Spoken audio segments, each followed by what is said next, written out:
ditangani Kejaksaan Agung.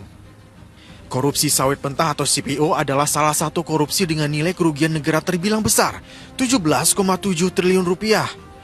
Kasus korupsi minyak sawit mentah itu menyeret 3 korporasi, Wilmar Group, Permata Hijau Group, dan Musim Mas Group dari periode 2021 hingga 2022.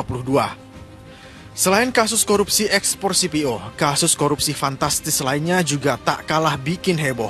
Korupsi tata kelola minyak mentah dan produk kilang di Pertamina serta subholdingnya juga menuai sorotan. Nilainya fantastis, mencapai 285,18 triliun rupiah. Korupsi itu terjadi pada periode 2018 hingga 2023. Kasus itu dilakukan melalui 2 cara yang secara keseluruhan menyebabkan harga BBM di masyarakat menjadi tinggi dan merugikan keuangan negara. Yang juga bikin geger korupsi pengadaan laptop Chromebook yang menyeret mantan Menteri Pendidikan Kebudayaan Riset dan Teknologi Nadiem Makarim. Dari anggaran proyek yang mencapai 9,9 triliun rupiah, kerugian keuangan negara mencapai 1,98 triliun rupiah.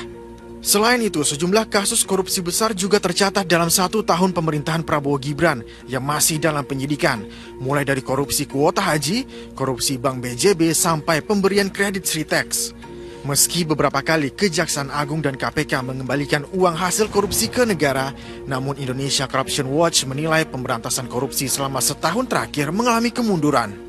Selama 1 tahun masa pemerintahan Prabowo Gibran, pemberantasan korupsi justru mengalami kemunduran. Dan alih-alih memperbaiki kerusakan, justru pemerintahan Prabowo Gibran membuka ruang korupsi dengan memperkuat sistem politik patronase. Nah, ini jadi masalah. Nah, dari sisi penegakan hukum, yang perlu digarisbawahi pertama adalah tidak ada langkah yang konkret pertama-tama untuk mengembalikan independensi KPK. KPK semestinya dikembalikan independensinya seperti tahun 2019. Paling tidak, gitu ya, sebelum revisi Undang-Undang KPK yang waktu itu melemahkan KPK dengan melucuti independensinya dilakukan.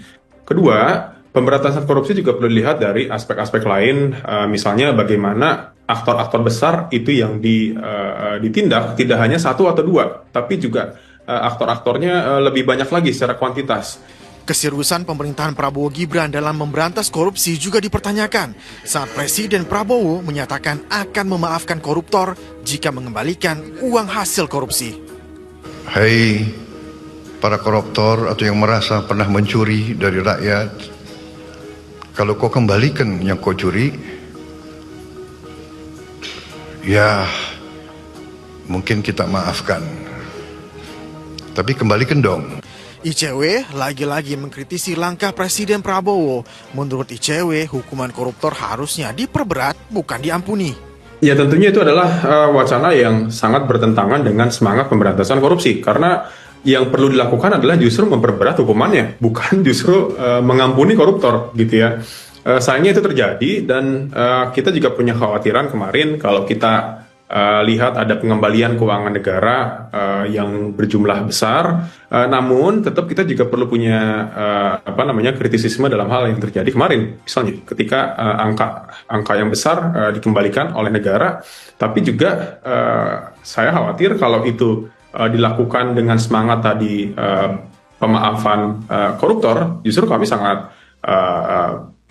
sangat tidak setuju dengan hal atau Pemberantasan korupsi jadi salah satu tantangan pemerintahan Prabowo Gibran.